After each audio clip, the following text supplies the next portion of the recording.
Yeah, and then rule 3 is analogous to that. So work as hard as you can, as you possibly can, on at least one thing and see what happens. Well, it is a corollary to that. It's like, well, one of the things you want to discover when you're young, or one of the things you want to discover at some point in your life, it's better to discover it when you're in your 20s, I think, is, well, just how hard can you work on something? You know, like if you pick something, I don't care what it is, again, you think, oh, I'm going to go flat out on this and see what happens.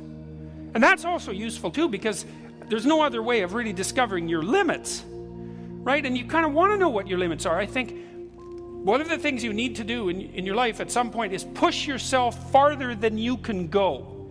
You know, so you kind of push yourself past the point of exhaustion. You think, oh, that's good. There's the point of exhaustion. Well, you can't stay there, because if you stay at the point of exhaustion for any length of time, well then, you know, you'll degenerate, right? Because that's just too much. But you can find that point, and then you can pull back, and you can think, okay, well, I can't go farther than that. I kind of know where my limit is now. I can pull back, and I can operate within that limit, but then at least you know where your limit is. And that's an unbelievably useful thing to do as well. And the other thing, too, is like, well, how are you ever going to discover if you could possibly be successful at whatever you want to be successful at, unless you push yourself in at least one direction right to your bloody limit? And it's another thing, you know, it's another thing that we don't teach young people, and it's quite striking to me because it seems kind of obvious. It's like, well, who are you?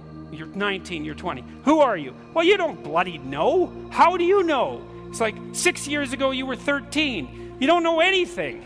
So what are you capable of? Well, you don't know. Well, how are you going to find out? Well, you're going to push yourself at something farther than you can go.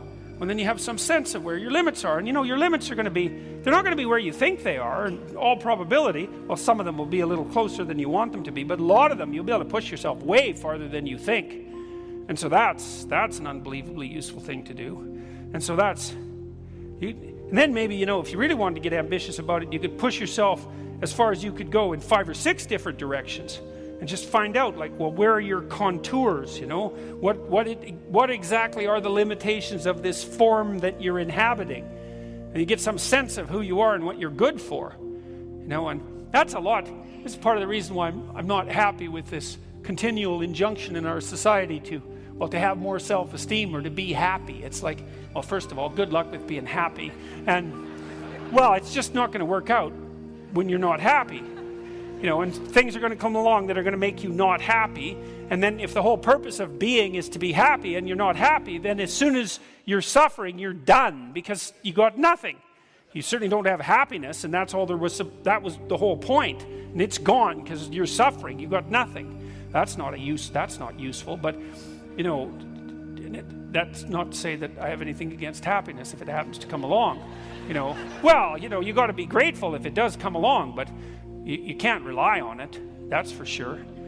That's foolish. But, you know, you could inform young people that they have to figure out just exactly how capable and resilient they are, and that the way they do that is by testing themselves against severe challenges, you know, voluntarily. We know that from clinical practice, from clinical science. Is, well, how do you make people resilient? It's, well, that's easy. You identify a set of challenges that they need to undertake, and, you know, you kind of match the challenge to the person like you would for a child that you care for, and you say, well, why don't you know, see if you can withstand this challenge. Go and take it on.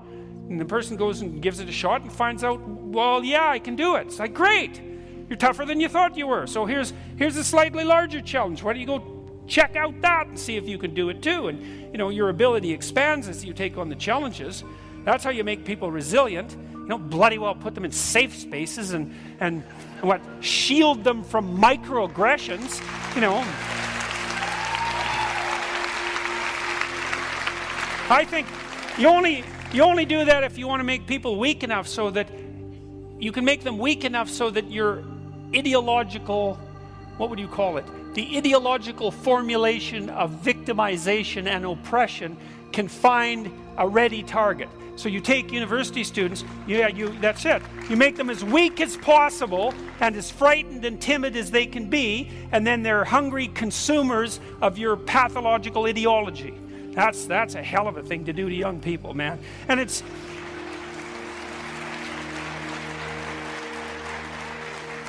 so interesting because it is exactly the opposite of what you will do with people if you're a clinician who's properly trained and you want to help people become stronger.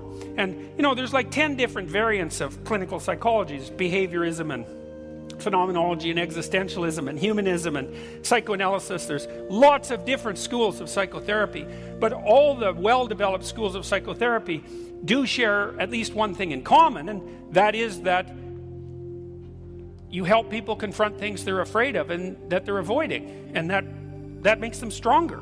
Like that's the fundamental essence of successful psychotherapy, and the reason for that is because that's the fundamental essence of learning. So actually what you're trying to do, it's not like psychotherapists invented how to make people resilient. Obviously not. What they did was observe what made people resilient and formalize it. And what makes people resilient is for them to push themselves up against challenges and become stronger as a consequence of it.